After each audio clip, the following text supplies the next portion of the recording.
In the deep palette of human history, there were moments when the present reached back and touched the past. This was one of them. From India's western coast, a ship sailed into the Indian Ocean. No engine, no steel, no nails. Only wind, wood, and knowledge remembered. Her name, INSV Kaundinya. She was built the old way. Planks were stitched together with coir rope. Wood was sealed with natural resins. The hull was designed to flex, not resist. This ship did not fight the sea. She learned from it. The idea did not begin in a modern drawing. It began in a cave. At Ajanta, in a fading 5th century mural, there survives the image of a ship.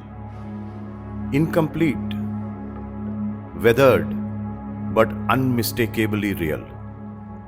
A curved hull, vertical masts, side steering oars. Not fantasy, evidence.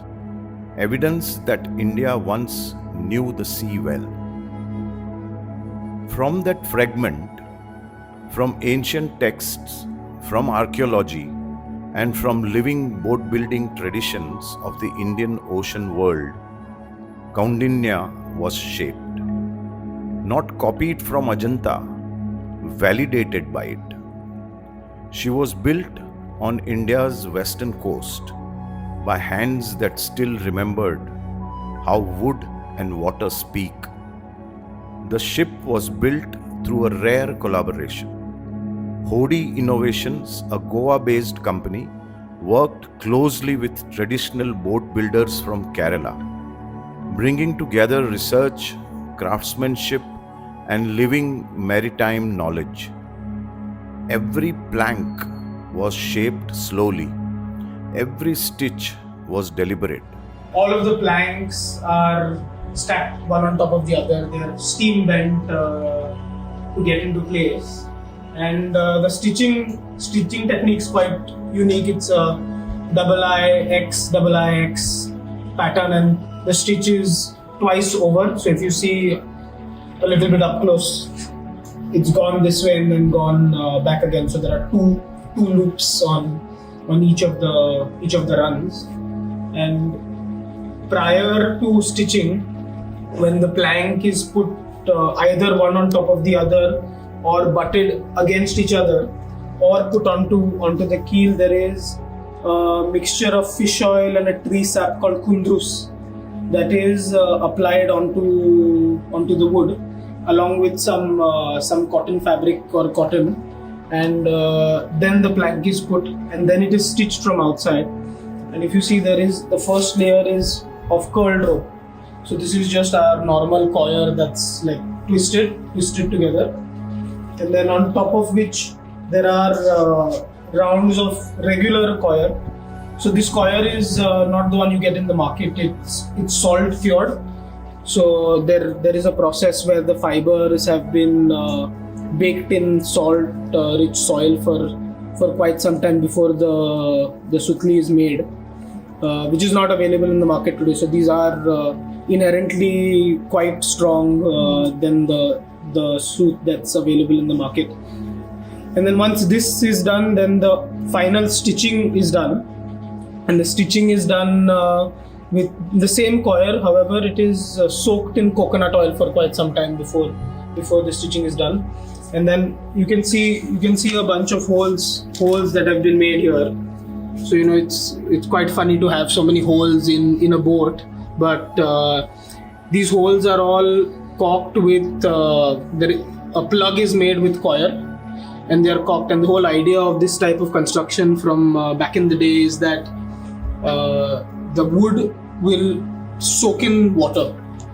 Once she is in water, there is a period where there is water coming into the boat, not like gushing in, but there is a steady stream of water coming into the boat, and as time passes, all of this wood soaks in all the water.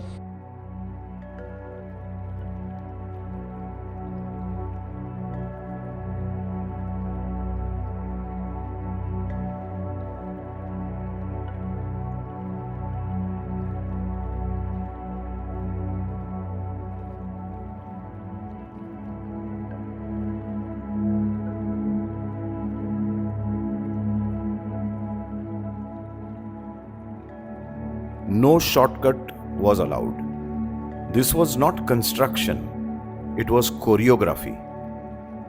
When she was ready, Kaundinya sailed. On 29th December 2025, she departed Porbandar, heading west. The flag-off ceremony was attended by His Excellency Isa Saleh Abdullah Saleh Al Shibani, Oman's ambassador to India, along with Mr. Kiran Ashar of Al Ansari Group and Sheikh Anil Khimji of Khimji Ramdas, reflecting the importance of the voyage and the historic bond between the two nations.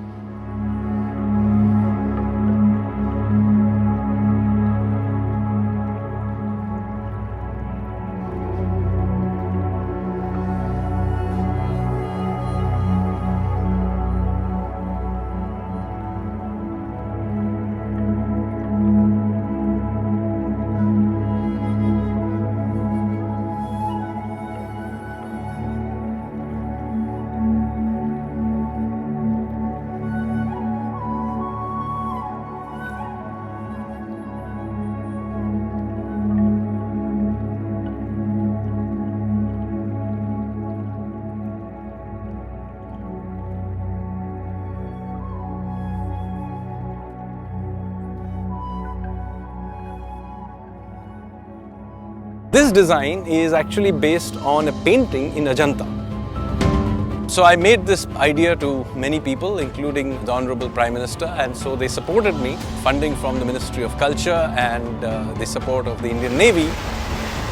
The fact that the technology that was used to build these ancient ships was a very peculiar one. They didn't nail their ships together for the most part. Dominant technology was of stitching these ships together. The planks were taken and they were stitched together.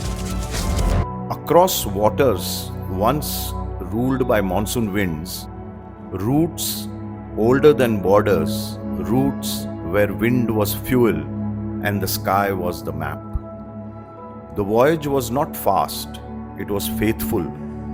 The crew listened to the sea, they waited when the wind slept, they moved when it returned. Day by day, the Indian Ocean revealed why ancient sailors trusted it.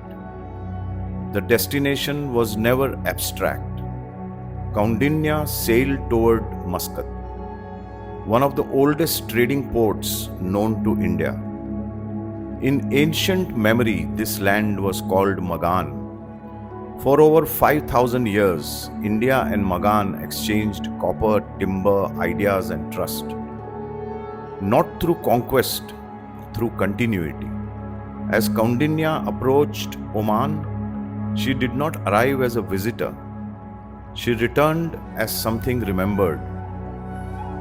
Today, as she neared Muscat, this stitched ship carried more than history. She carried a question. What is technology, if not refined intuition? What is art, if not knowledge that endures? And what is history, if not something we choose again and again to bring back to life? This is day 12. This is what you mean by fair winds and following seas. As you can see, the waves are behind us, pushing us along. There is a cloud system ahead of us, but it looks beautiful, and we are making 4 knots. So when you get fair winds and following seas, it doesn't roll you around as much as otherwise, as you can see. So it's we are onward to Muscat.